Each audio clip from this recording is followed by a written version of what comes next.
Thank you for having me today. I'm very, very excited to be here with you all. We'll have kind of a mix of, during the presentation today, we'll have kind of a mix of times where I'm just sharing information and then times where we can have a little bit of discussion. For example, one portion of my presentation today, we'll be looking at some data about demographic data and voter turnout in the Bronx and having kind of a conversation about that. But without further ado, I will go ahead and share my screen and we can kind of dive into things.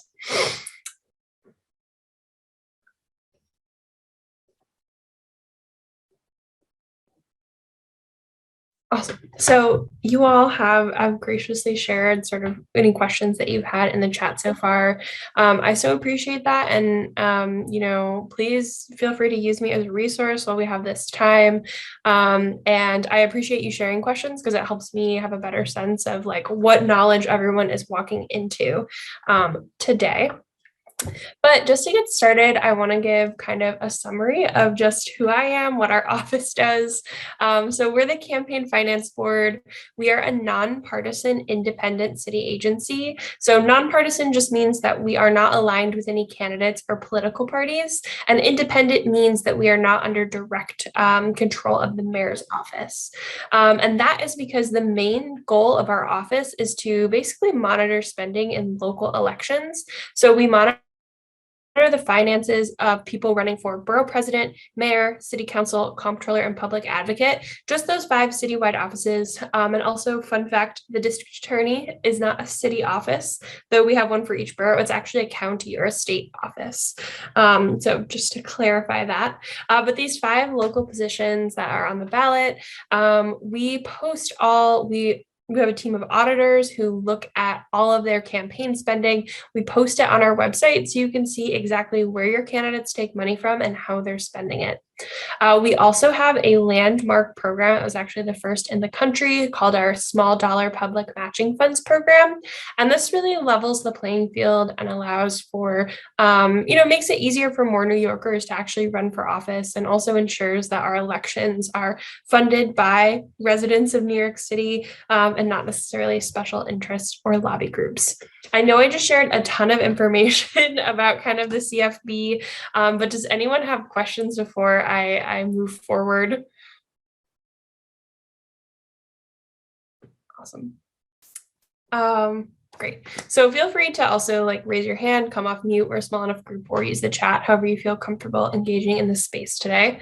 But within the Campaign Finance Board, we have an initiative called NYC Votes, and that's the side of the office I work on. NYC Votes was founded, we're actually required by the City Council to do outreach to voters who come from historically disenfranchised communities. So as the youth coordinator, I primarily work with young people ages 14 to 24. I also work pretty closely with CUNY, just broadly speaking. And so our goal is really to never tell people who to vote for, but to just give them the information they need about what's on the ballot, how you can vote, and sort of like how our government works. So that's just a bit about us and who we are. Yes, thank you, Kate. So this is just kind of a general overview of what we're going to talk about today. We're going to talk about the phrase civic engagement and really kind of talk about what that means broadly and also what it means to us personally. I have some voter turnout data, and then I'm going to share information about how to cast your ballot and also who is running for office this year, and then some resources. But again, you should all have access to this PDF. I will make sure to send out a copy again at the end of this. But one of the things about voting is that sometimes it's inaccessible just because of the language that's used around it. Government terms can sometimes be a little bit confusing. They also don't always translate very well from English to other languages. So I just wanted to share a few terms that you might hear today. I'll leave these on the screen. Feel free to look through them if anyone has any specific questions about any of these phrases. But again, you'll have access to a PDF copy of this presentation. So feel free to save this as a resource for you to go back to. And I will pause in case anyone wants to ask a question in the chat or shout out.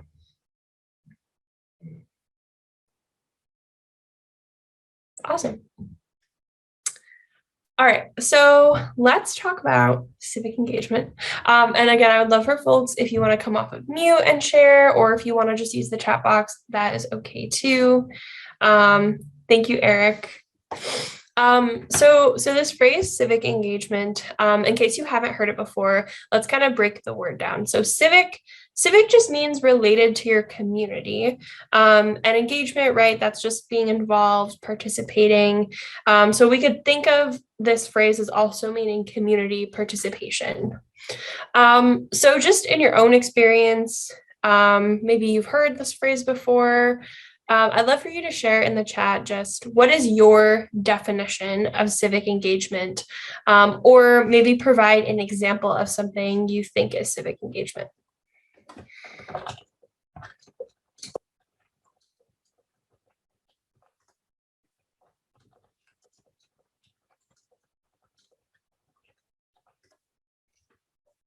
I'll give folks a minute to share in the chat. Thank you, Kate. Going to protests, signing petitions, writing to your politician.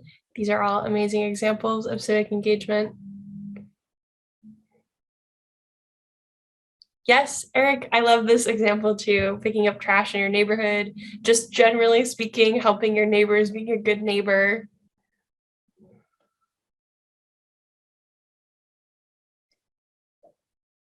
Awesome. So I will say, in my experience, I work in voting, right? A lot of times the idea of civic engagement, I find, is tied just to voting.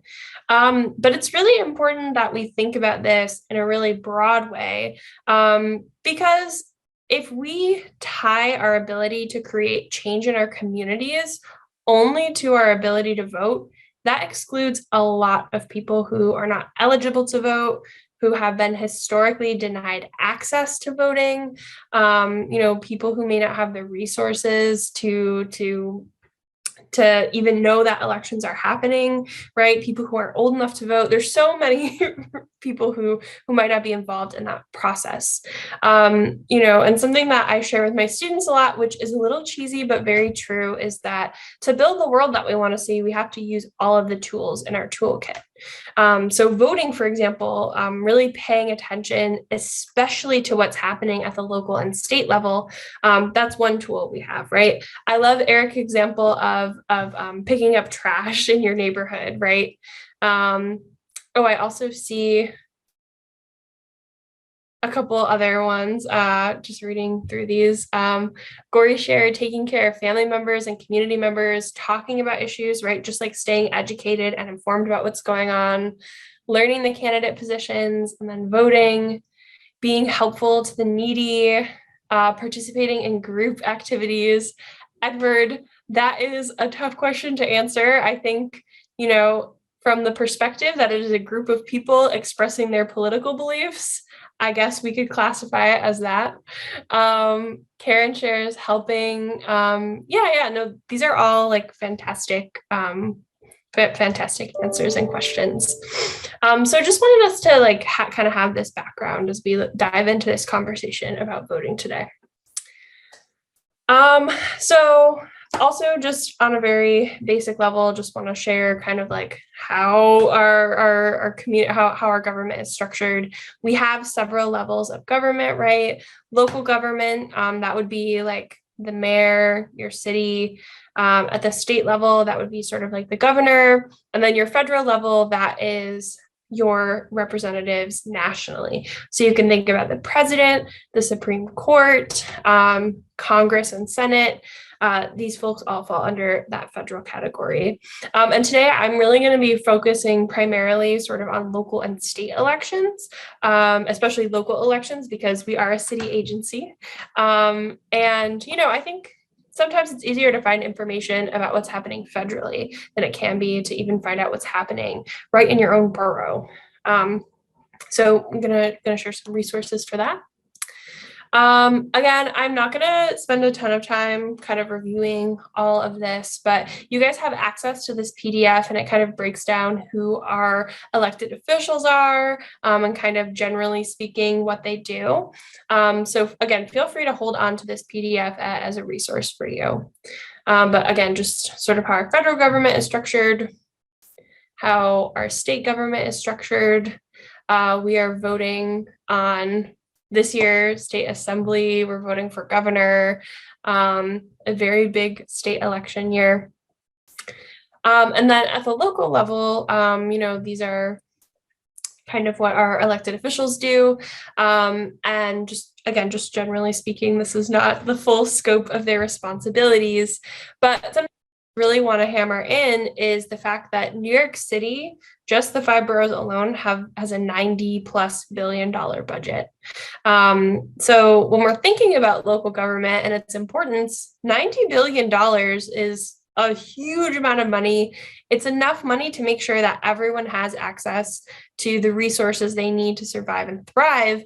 And what's important about local government is that these people I have on the screen here, they're making choices, right, about how this budget is distributed. So it's really important that we're really staying on top of these folks and making sure they're serving us and our communities in the way that we feel they should be. I'll pause for any questions sort of about our local elected officials or our budget.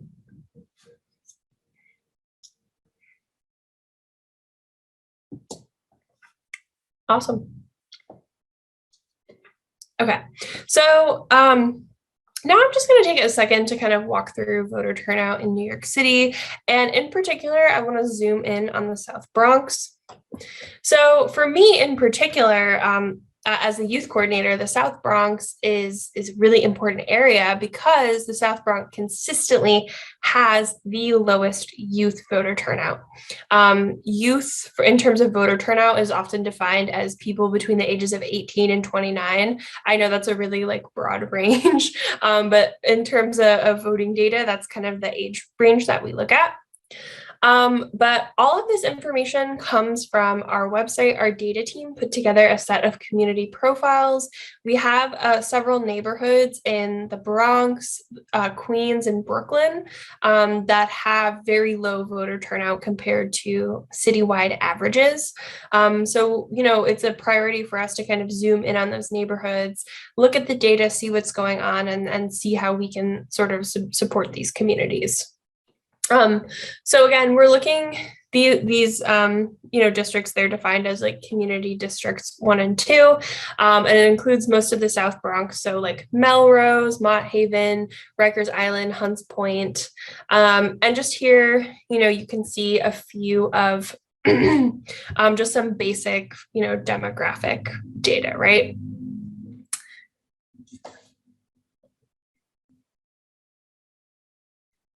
Yes, Kate, that is correct.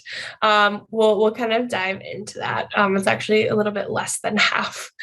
So just some quick facts before we kind of dive into more of this information. So November 2018 election turnout was below the city average for this neighborhood. There are a lot of naturalized citizens in the South Bronx, and the percentage of naturalized citizens who live in the South Bronx is lower than the city average. And young voters, as I mentioned earlier, in particular, the rate of young voters who are registered to vote in the Bronx is actually much lower than the rest of the city too. And so something that's really important when we're talking about voting in particular is really taking a systems approach. So instead of kind of looking at individuals and maybe blaming them for not getting out and voting in these important elections, it's important to kind of zoom out and think about what are the other factors that are contributing to this, right? Is it a lack of civic education in schools? Is it a lack of translated materials? And really diving in and seeing how we can maybe increase resources or increase educational materials. So all that said, I'm going to dive into a little bit of the data. So just for context, I want to start off by kind of talking about the income level in the Bronx. In the South Bronx in particular for community districts 1 and 2. Um, voter data across decades of research has consistently shown that there's a really strong tie between income and a person's income and the likelihood of them turning out to vote. So looking at this data, right, and again, it may not be like a huge surprise here, but again, for context, in 2019, the poverty rate for a family of 4 was approximately $36,000. And so if we're zooming into the annual median household income, so that's like the middle point of income being made in these neighborhoods, right? It's it's significantly lower in the South Bronx even than compared to the Bronx, and compared to the 5 boroughs generally. There's an incredibly high rate of folks living below the poverty line. um, and so I'll ask you all, kind of thinking about this, what are some ways that you think that a person's income might impact their ability to cast a ballot?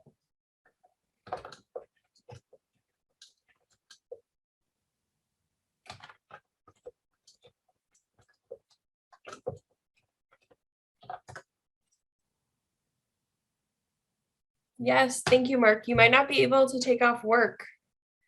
Um, Absolutely. It may be more of a strain to take off work. That was everybody's first answer. Right. What day is election day? Does anyone know like what day of the week we vote on? Tuesdays, right?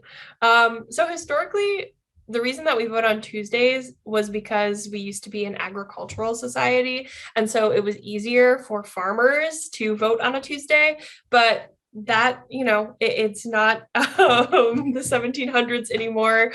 We have a very different economic system that's structured very differently. Um, so again, like if we're voting on Tuesdays, if you're someone who has an office job like me, I have election day off. So it's pretty easy for me to go and cast my vote. However, if you are an hourly worker, like many of you said, you're probably not going to be able to take the day off to go vote. I do want to add, New York City and New York State have made a lot of strides in. Ooh, Richard, very good question. I will kind of get to that in a bit, but definitely hold on to that. In New York State, we now have early voting, so you can vote 10 days before the election, and there are evening and weekend hours. So it's much easier to vote when it's convenient for you. We also, because of the pandemic, have sort of increased voting by mail options, and I will talk about those in a minute. But I think like taking off of work is definitely probably like the number one factor. I also think about childcare.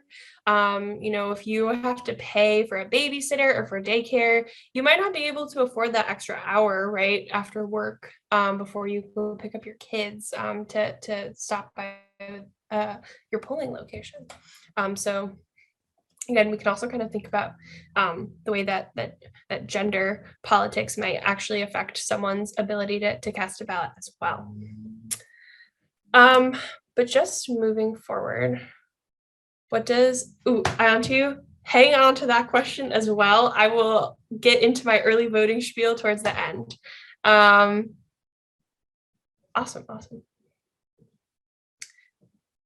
Okay, so the other thing I want to talk about awesome.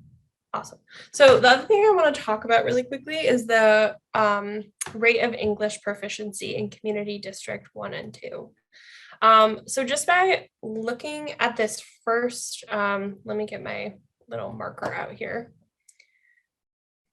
So just by looking at kind of this first graph here, what is the English proficiency rate in Bronx Community District 1 and 2?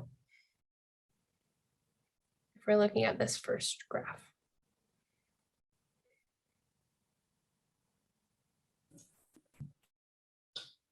24%. Yeah, very good, right? So the rate of English proficiency in Bronx Community Districts 1 and 2 is actually a little bit higher um, than sorry. So this is citizens of voting age who have limited English proficiency, right? And so in Bronx Community Districts 1 and 2, we can see that there are a higher percentage of folks who have limited English proficiency compared to the Bronx overall and compared to New York City generally.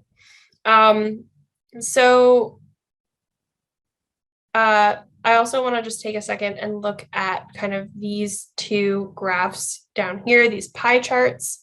So I want to zoom out for a second and look at these top languages spoken in community districts 1 and 2. Just by looking at this graph, can anyone tell me what the top language spoken in Bronx Community District 1 and 2 is? Spanish. Yeah, very good, right? Over half of folks in this community district in the South Bronx speak Spanish. So again, kind of thinking about this, right? How might the English proficiency rate of a community impact voter turnout?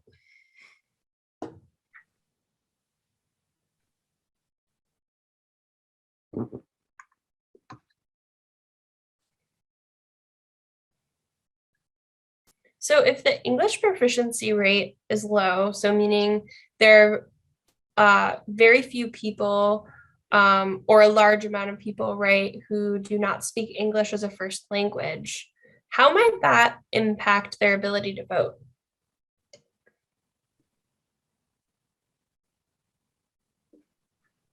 Right, exactly. Eric shared there's less voting information available in people's home languages. Leah shared they might understand information about voting. Exactly. Does anyone else want to share?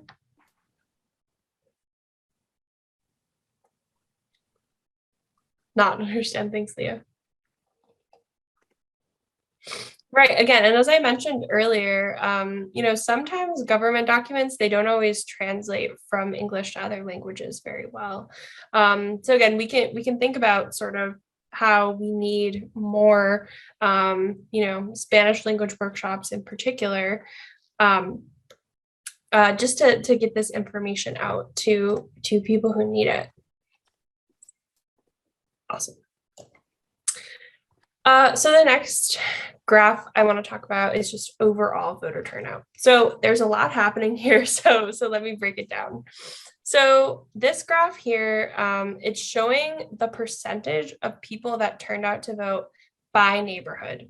So this axis here, right, that's going to tell us how many people turned out to vote.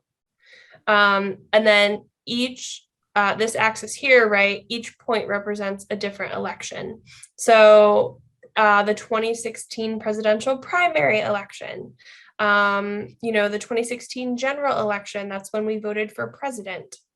The 2017 general election, that was a local election year. Mayor de Blasio won a second term as mayor that year, all the way up to the 2018 general election. And I also just want to clarify the difference too between a primary and a general election. So a primary election is when everyone from their political party chooses one person from their party to run against everyone else in the general. So all of the Democrats are going to come together and pick one candidate. All of the Republicans are going to come together and pick one candidate. And then that Democrat and that Republican will run against each other in the general. So just want to clarify that. And then again, each of these bars here, each of these lines represents a different community. So we're looking, the orange bar here, right? That represents the South Bronx. This like navy blue bar here, that represents the overall Bronx. Again, this green line here, that represents all 5 boroughs. And then this kind of like light yellow color represents Manhattan Community District 7. that is the Upper West Side, and that is the wealthiest and also the neighborhood with the highest voter turnout. So we wanted to kind of compare those two neighborhoods. So again, just looking at these overall lines here, which neighborhood do you see having the lowest turnout?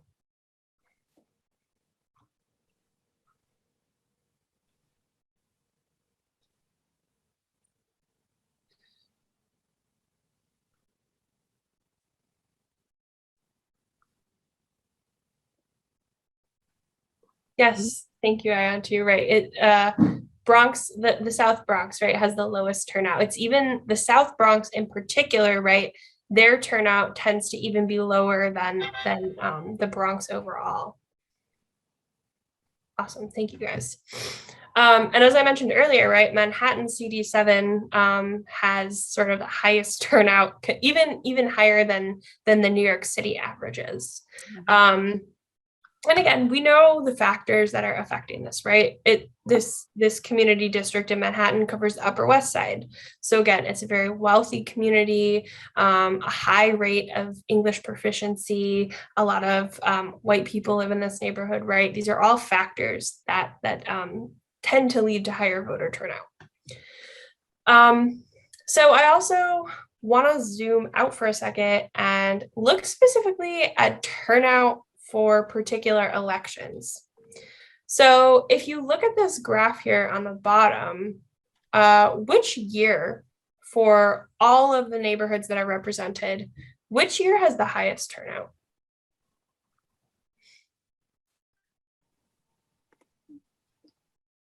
Edward, thank you, right? You got it. So it's this 2016 general election. And as I mentioned earlier, this was a presidential election year. Yeah, thank you, Eric, for this comment, right? People vote so much more in general elections for president than they do in other elections. And so I'll open this question up to you all. Why do you think that turnout in presidential years is higher than turnout for other types of elections?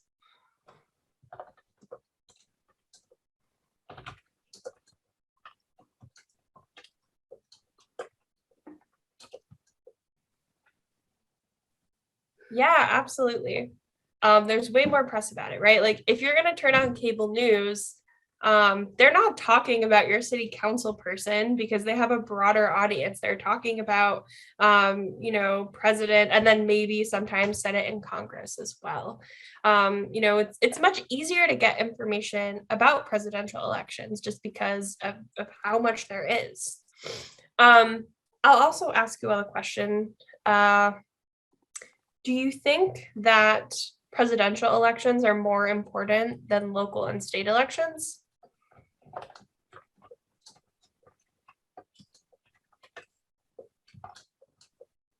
Wanda,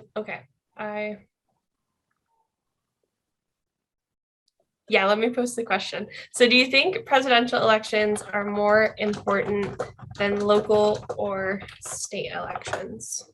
And I see a couple answers here. Wanda, I like this answer here because people think one person can solve all of it. Would you care to speak a little bit more to what you mean by that?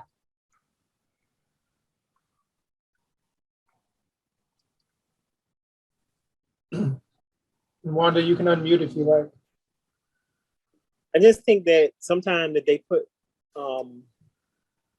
like emphasis on one person because they're promising to do certain things, and I think people listen to them and they don't realize when they're campaigning, they will promise a lot of things just to get elected. And making promises sometimes you can't really give that to the people. But at the same time, they say things that they want, that they can do, but it doesn't happen like that. Because when people have to understand when you get in office, it's not that easy for the president to make a decision because it has to go through everybody else for everybody else to vote it in. So I just feel like sometimes people look at it like, we get this person in, we get this person, they can solve all the problems, and it doesn't turn out like that. And then they become disappointed. Yeah, Wanda, thank you so much. That was such a great answer. And I think too, it kind of ties back to like when in school, we often only learn about what the president does. Like I remember even in elementary school, like I didn't learn about what my city council members did or like even what my state representatives did. But I did learn all about, the checks and balances and what the president does and like how he works with the Supreme Court and like the Congress and Senate, right? So Wanda, thank you for highlighting that. Yeah, these are all great answers. Yeah, and they're all very important, right? And local elections in particular, again, I'm biased because I work for city government, but there are decisions that your local elected official makes that the president has nothing to do with, right? Are there potholes on your street? Does your bus come on time? Do your streetlights work? How is your local school funded? What kind of lunches are being served there? Questions about like policing or public housing sometimes, rent control, rent regulation. These are all things that are mostly decided by your local elected officials and by your state representatives as well.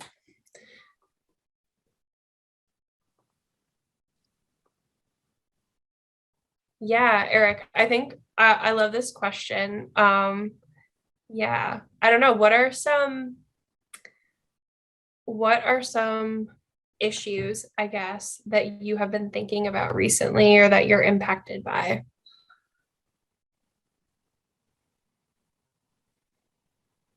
I know for me, like I'm always complaining about the subway. So, those are the subway is run by the MTA, which is a state agency. Cost of living, right? Again, like I mentioned earlier, if we're thinking about rent control and rent regulation, that's huge in terms of cost of living. And those are regulations that can be implemented at the city level and at the state level. Johnny, that ties right back into your question of housing affordability, right? Um, Helen, absolutely, there should be way more education about local elections. Gun control, right? This one's interesting too, because there are things that can be done sort of at all levels of government. Yeah, Eric, I'm so sorry to hear that news. But again, right, if we're thinking about bike lanes and also what neighborhoods have bike lanes, those are questions that our local officials are allocating funding for and making plans to build those roadways. But also like going back to the question of like gun control, there are things that can be done at the national level that maybe Congress or Senate could pass. There are things done at the state level, and also like at the local level. I know one thing in particular that the city has done in the past is like increasing funding for summer youth employment. That is huge to give young people some of their own money so they can have a little bit of autonomy. And also, it's just proven that arrest rates decrease when young people have a safe place to go during the day, during the summertime. So I think about summer youth employment a lot because I primarily work with high schoolers. Oh my gosh, Leah, that's also a great answer. School class size for kids. This is sometimes a decision made both at the local level and at the state level. But absolutely. And also our schools, even though a lot of those decisions are made at the local and state level, they also get funding from the federal government to run. Also summer youth employment, street lane planning. Like during COVID, when they really started ramping up the Open Streets program, I know a lot of people have really enjoyed. I know can be a little contentious sometimes, but I know a lot of my students really enjoy Open Streets because they have somewhere to like get some food, hang out with their friends, and it's really kind of made the streets a little bit safer in terms of traffic. But these are all great examples. So thank you for contributing to this conversation. And again, I really just wanted to show us this data from the Bronx, because again, it's not surprising, right, that like wealthy white people are voting more. This is a system that was designed by wealthy white landowning men only for other wealthy white landowning men to vote in initially. That's kind of the roots of the system that we're working with. And, you know, there's been a lot of progress made to include more people into this system. But at the end of the day, right, there's always going to be maybe these little cracks in the foundation. And it's important for us to really understand from a systems perspective, what are all of these factors contributing, so that, you know, we can advocate to make some of these, to maybe, you know, increase polling locations or fight for things like early voting that make it easier for people to vote. And also making sure that we're educating ourselves so that we can bring this information back to our community directly. So like I mentioned earlier, using all of the tools in our toolkit, right? You know, advocating for maybe changes in laws and policies, and also, right, educating ourselves and our peers and our families.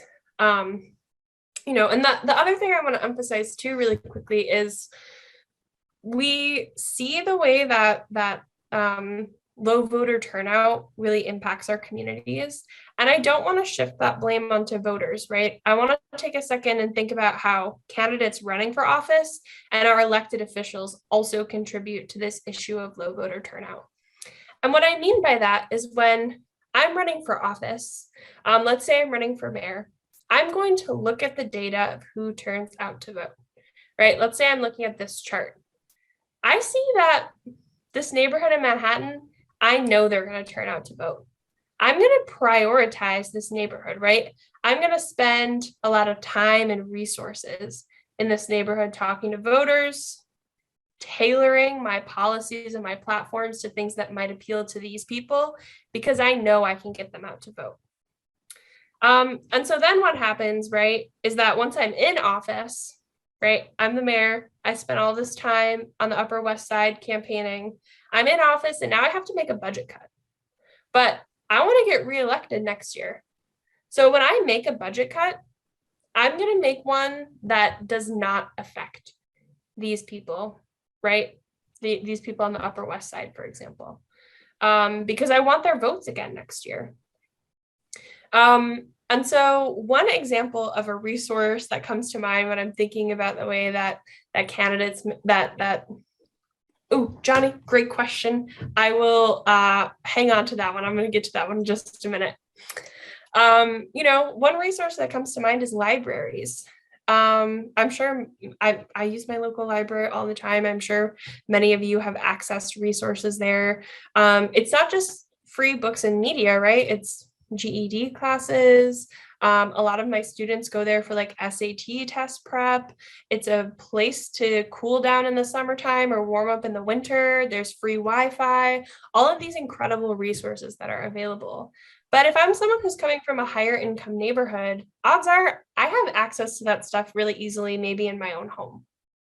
And so if I'm the mayor again, and I've got to make this budget cut, I might make this budget cut towards libraries, because while it is going to affect, you know, the people who rely on these resources, it's not going to necessarily affect the majority of my voters. Does this kind of idea make sense to everyone? I feel like I'm talking a lot, so if I'm rambling at all, let me know. Absolutely. And so again, right, and I want to put the responsibility here, right, on our candidates running for office and on our elected officials. It's their responsibility to make sure that they're engaging all voters, right, regardless of maybe if it's more difficult, if it's not convenient for them, right? So yeah, just wanted to share that with you all. Oh, June 2018. Okay, so here where there's a dotted line, that just means that in this particular neighborhood, there wasn't an election. So if there was a like you can see here, it looks like CD 1 and 2 and also Manhattan CD 7, they didn't have primary elections that year. That just means that they had candidates who were already in office who were running for a second term. Edward, that was a good question. Did that answer your question?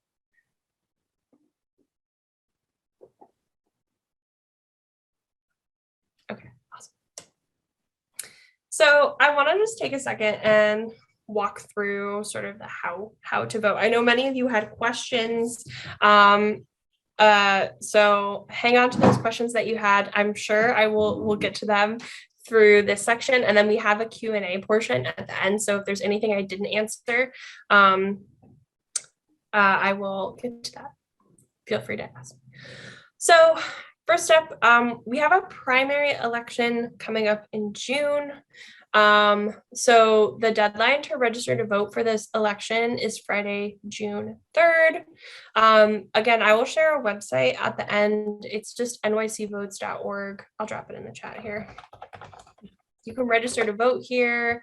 You can find all of these dates, all of this information. So there are kind of 3 ways to vote in this upcoming election. You can vote on election day. You can vote during early voting, which is going to run from June 18th to June 26th. And then you can vote by mail. And you can request that ballot either online or by mail. It's super easy to do it online, and that website's available in 5 languages.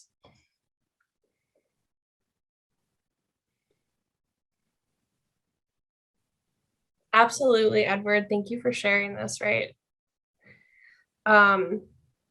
Yes.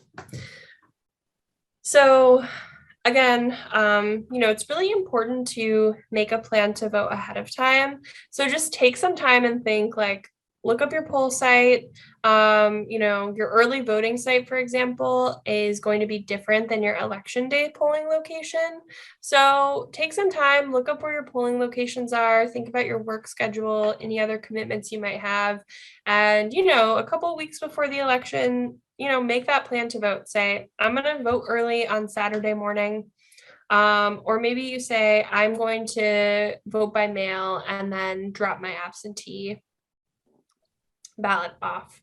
Cool. Oh, great question. So if you voted in the last general election, your voter registration should be up to date. However, if you've moved, you will need to update your voter registration.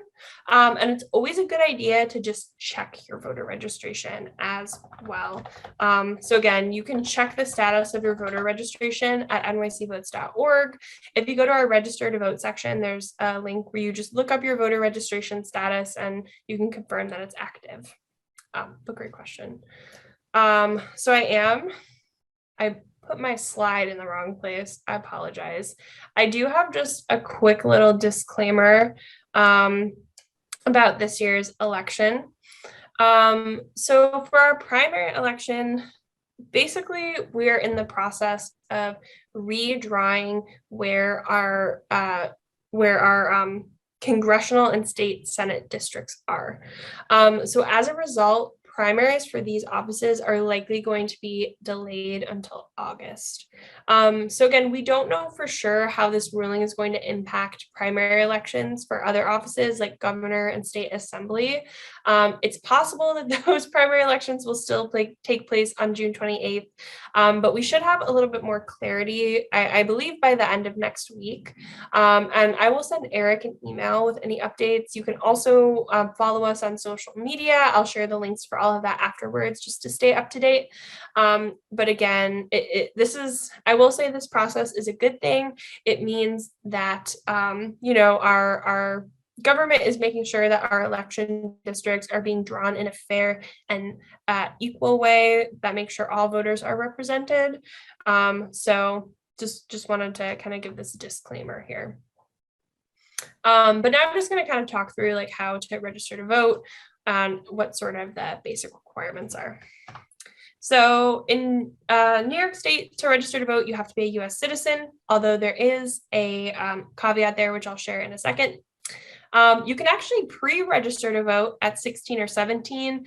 All this means is that when you turn 16, you can fill out your ballot and it will be marked as inactive until your 18th birthday. But it's just a great way to make sure that more young people are getting registered as soon as possible. And you have to have a mailing address.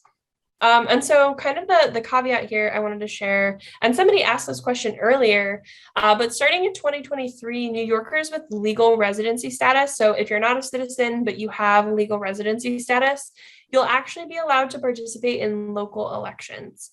The city council just passed this law a few months ago, so they're still kind of working out the details, but they will have a form available within the next few months, and this law will go into place in 2023.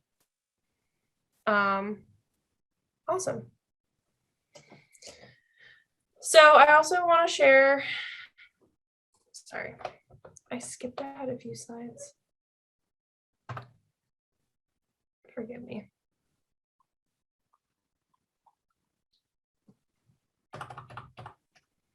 Okay, so I also want to share a few voting considerations. Some folks have asked me about this in the questions. Yes, Eric, we actually got a ton of funding from the city council recently for our office to do increased outreach to city-only voters. Is that's the language we're using, you know, and also increasing the availability of our translated materials. But just want to share some voting considerations. So someone asked me about this. If you are formally incarcerated, so if you were charged with a felony and you were incarcerated, you're actually eligible to re-register to vote when you leave prison. So there used to be some weird rules, but if you're on probation or if you're on parole, so long as you have been released from prison, you are eligible to re-register and to cast your ballot.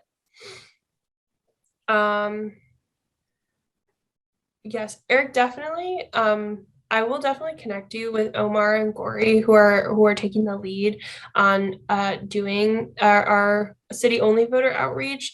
But definitely, like we can set up some resources for your students. Also want to add that survivors of domestic violence can seal their public voting record. Safe Horizon will do this at no cost. And then individuals with an impermanent address. So if you are experiencing homelessness, like if you're staying at a shelter, you're in between apartments, or even if you are experiencing street homelessness, you are still eligible to register to vote.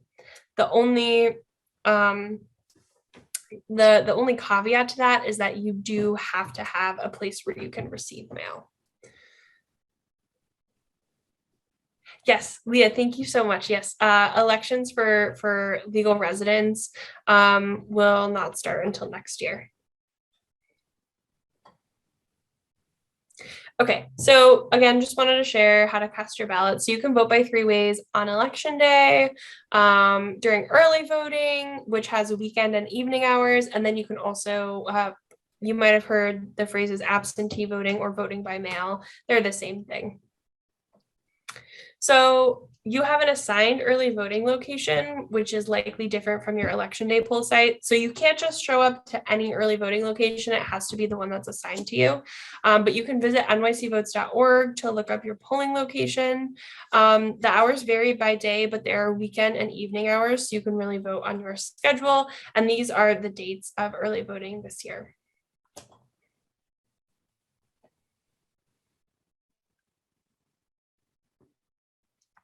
Awesome. Yeah, Helen, this program will begin not starting in 2023 because City Council just passed the law.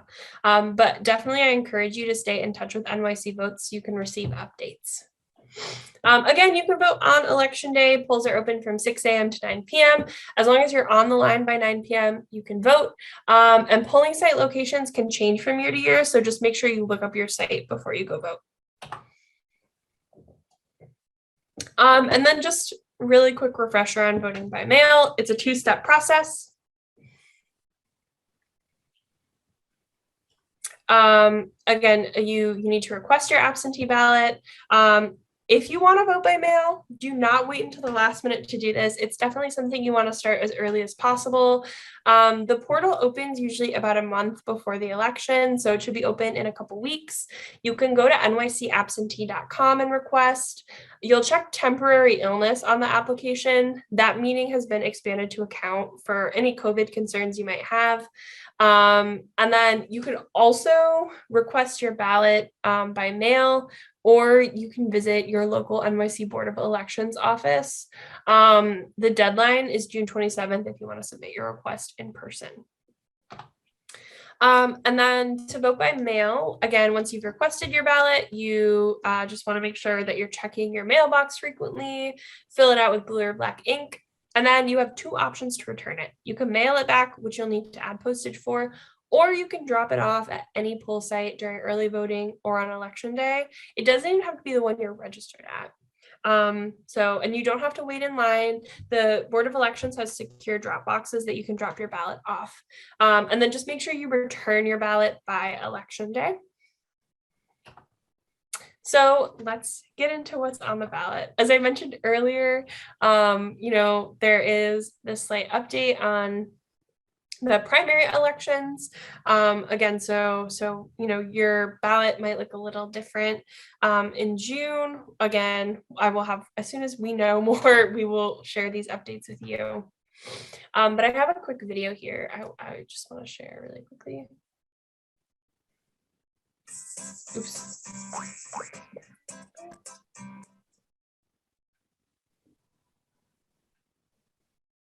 I accidentally unshared my screen.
So that was just a short video kind of breaking down, what midterm elections are. I'm sure many of you have heard that phrase before and maybe not known exactly what it meant.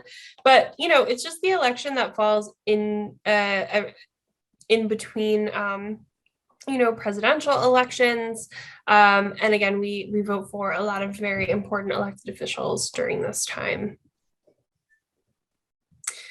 So this year, these are several of the positions that are up for election. So again, U.S. Senate, U.S. House, so that would be like Senate and Congress, governor, lieutenant governor. The lieutenant governor is basically like a vice president, but for the governor, if that kind of clears things up.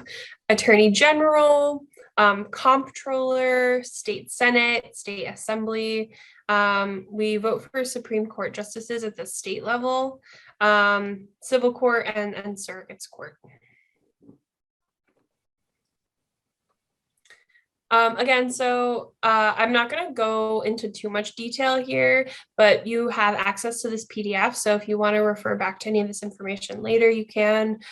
Just in terms of federal offices, we have the Senate and the House of Representatives. That is the lower chamber of the U.S. Congress. So our senators, there's 100 members of the Senate, 2 from each state. They all serve 6-year terms. And then every state, regardless of how many people live there, you have 2 senators.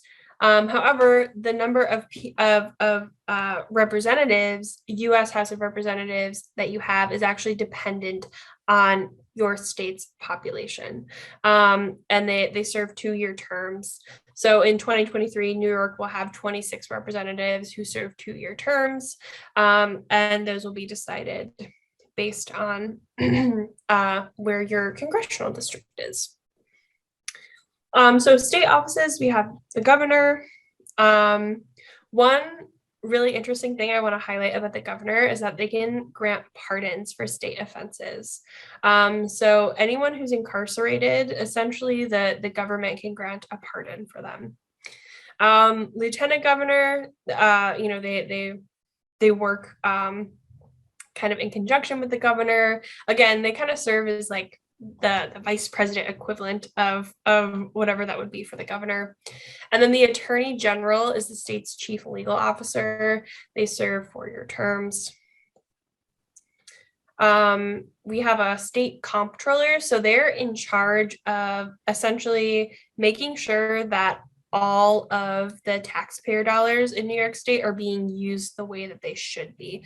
So they're being used legally and that they're being used efficiently and effectively. Again, state Senate and state assembly, this is our lawmaking body at the state. So they work together to write legislation, approve spending. They can, uphold or override. If they pass a law and the governor vetoes it, to veto a law means that you reject it. So they veto, if they write a law that the governor vetoes, they can, choose to override that or they can uphold it. Again, just a few things that they do. And then again, just election deadlines, again, with the caveat that we may be having an additional election in August. And again, as soon as I have information about that, I will be sure to share with Eric, who can share with all of you. But the big one here, just make sure you're registered to vote by June 3rd. The vote by mail deadlines, you have to request by June 13th, return by June 28th. Early voting will run from June 18th to the 26th, and election day is June 28th. Again, feel free to take a screenshot of this. All this information is also on our website. Ooh, Leah, good question. Yes. So, oops. I don't know why my computer is not letting me go backwards in slides today. There we go. So to go back to my point about the pardons, so essentially, if you are incarcerated, the governor has the power to grant you a pardon.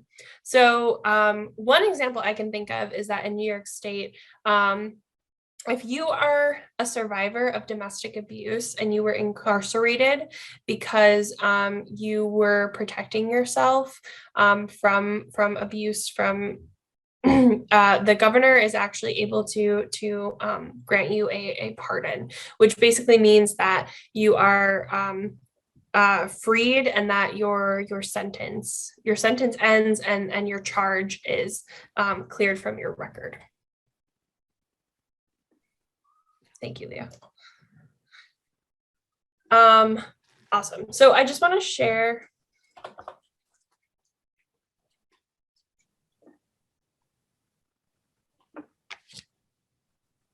So I just want to share a few resources. So again, nycvotes.org. If you remember that website, you will be good to go. All of this voting information is available on that site in over 15 languages. So again, it's a very good resource. You can also take the pledge. You can also take our pledge to vote. You'll get text message reminders or emails about election updates. And I promise we never spam you. Just when there's a deadline coming up, we'll send you a reminder. It's very helpful. We also have a voter guide. It mostly covers local offices, but we also include state offices occasionally. Again, that voter guide is available in several languages. It's a great resource for you to learn more about the candidates on the ballot. Again, you can also follow us at NYC Votes on Instagram, Twitter, and Facebook for updates. And if anyone is curious in getting more involved with our work, or if you want to earn service hours, we have a trusted messenger program, and we also do a lot of text banking. So that's when we send text message reminders to voters about upcoming elections. You don't use your own cell phone number. We have a special platform that you can use, so you're not using your own cell phone number. Your personal information is not shared at all. We just, text voters to remind them about upcoming elections. And again, if you go to nycvotes.org/events, you can register for those events.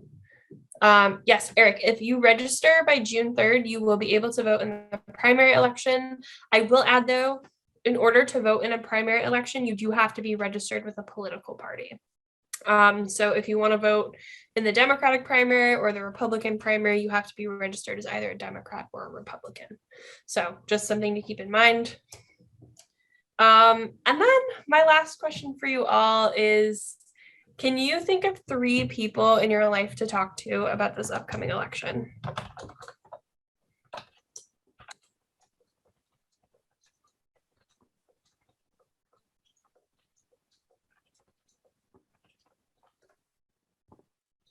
It could be family, friends, who are 3 people that you can remind about this upcoming election?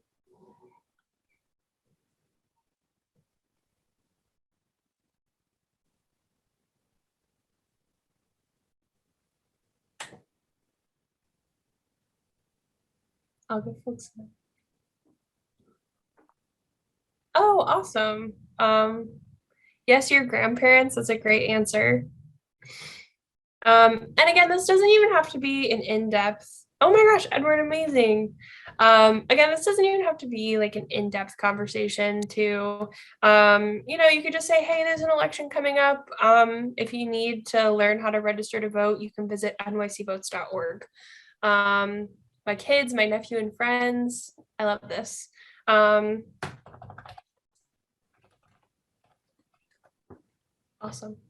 Okay, so the last thing I'll share is my email. I'm so happy to be a resource to you all if you ever have questions about like pursuing a career in public service. If you have a specific question about registering to vote or anything like that, please take down my email. More than happy to chat with you all. And since we're kind of at the end of our presentation, I will pause in case anyone has questions. If there was anything that I didn't answer. And feel free, you can ask about elections. I'm also happy to answer more questions about our office or my job, anything like that. Olivia, well, maybe there are some other questions, but actually Combe just wrote one. Actually, so maybe you could respond to Combs. Actually, would you mind just reading it aloud before you respond? And then I have a couple other questions, if that's okay. Yeah, absolutely. So Combe shared, is the ballot box or vote counting machine connected to the internet? The answer is no. It is not connected to the internet, so it's not possible that it could be hacked or anything like that. That is a really good question. But yes, it not connected to the internet. So when you go to vote, you feed your ballot into a machine and it counts it. Great question. There were a couple questions that came up earlier, and then you may have answered and I just missed it. But one question was, are they using ranked choice voting this election cycle? Oh, great question. I'm glad you reminded me. So we only use ranked choice voting for local offices. So for primary and special elections for local offices such as mayor, comptroller, borough president, public advocate, and city council. So if any of those positions are on the ballot this year, we will be using ranked choice voting. But there have been a couple of special elections for local offices that have come up, that may be in your district. But generally speaking, we only use ranked choice voting for local and special elections for mayor, comptroller, borough president, city council, and public advocate. So the answer is no, not this election. Yes. Thank you. There's a question about the 10 days of voting. Is Yeah, that so early voting, I think? yes, so with early voting, so there will be starting 10 days before the election, there are early voting hours. So your early voting site will vary by, again, your early voting site will be different than your election day site, and hours vary by day, but there are weekend and evening hours so that you can really vote on your time when it's convenient for you. And definitely make sure you make a plan to vote. So look up where your poll site is. You can visit nycvotes.org for this and think about when is going to be easiest for you to cast your ballot.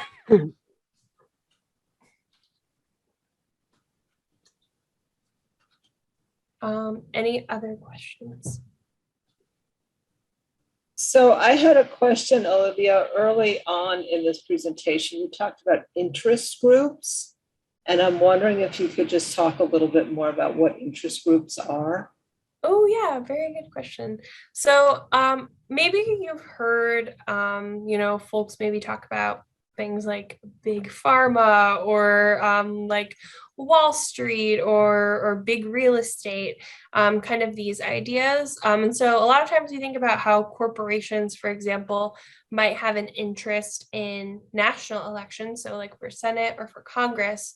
But these corporations also sometimes have an interest in local elections.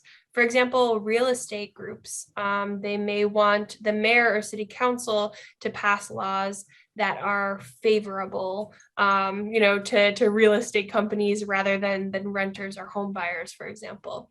And so, in order to kind of keep this money from corporations out of our local elections, our office does two things. So one, we monitor spending in local elections and publish that data to the public. So, you can see if your elected official takes money from one of these interest groups that I mentioned earlier, right? And two, we offer the public matching funds program. So if you opt into this program and you're running for office, you have to file all of your spending with us. And you can really only take small donations, but the city matches. For every $1 you raise from a small donation, the city will give you up to $8 back to help run your campaign. So it's really important to make sure that, regular New Yorkers have a chance to run for office because it's very expensive. It's very expensive, and these programs make sure that residents are funding elections and not companies. Yeah. Would you say that's less true on the national level? Okay, very interesting question. So again, my expertise is not on the campaign finance side of our work, but I will say we have very little transparency at the national level over where money in our elections goes and who is donating. There have been Supreme Court rulings that have said that corporations are allowed to donate to campaigns, and that also, there's nothing saying that a lot of this money needs to be published as to where it's going. So sometimes it can be difficult to know where your president or where your senators or Congress members actually take money from. So just it's a little bit of a mess, but that's why it's important to kind of have these programs at the local level. Thank you. And I will just ask one more question. So besides your voter guide, is there any other place you would recommend people go to learn about local candidates? Yeah, so I always say a lot of local candidates have social media or their own websites. So one, like obviously, take some time to read through everything, but like going to like your whoever, maybe you're looking up your city council members, go see what they're sharing on Instagram or Twitter. You can really learn a lot about how they interact with the public and also learn more about, what policies they support. Most local candidates also have a website where they will outline some of their policies. And the voter guide is really, it's a great place to start. You can see who the candidates are, and then from there you can dive into more research if you have questions. Thank you.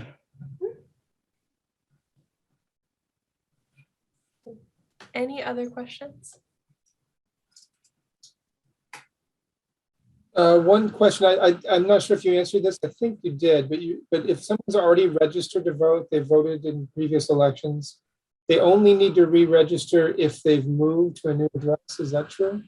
That is correct. Every time you move, you have to re-register. So I moved to a new apartment last month, so I filled out a new voter registration form. You can either do this just online through the DMV if you have a license, or you can fill out a paper form and mail it to the Board of Elections. Again, you can find information about how to register to vote at nycvotes.org. And I always recommend just check your voter registration status before every election just to make sure that you're registered. Again, if you just voted in the previous election, your registration should be fine and up to date. But again, you can go to nycvotes.org and there's a link to just look up your voter registration and make sure it's active. Thank you. Any other questions? Oh, you had mentioned about either like careers or jobs or volunteer opportunities. How does that work? How would you find out? Yeah, so we have several volunteer opportunities at our office. I'm just dropping the link here. If you go to our events page, you can sign up for one. Our office is also hiring for several positions right now. But I definitely, there are over, I will say, I would definitely recommend looking into a career working for the city, either for an elected official or for one of the city agencies. New York City has the largest municipal workforce in the country. So that means like we have the most people out of any sort of city in the country. We hire the most workers. We have very strong unions. So, we have really good health benefits, competitive salaries. I definitely would, you get to work for your community. So I definitely would consider a career in public service. And I cannot remember the website off the top of my head, but I will find it and send it to Eric. There is a website where you can look through all of the available postings for city service and apply to them. Okay, thank you.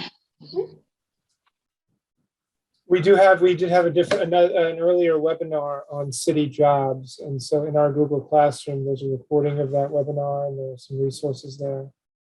So Wanda, I can send that to you as well. Okay, Eric, thank you. Thank you. Thank you. Mm-hmm. That's fantastic. Awesome. Any other questions?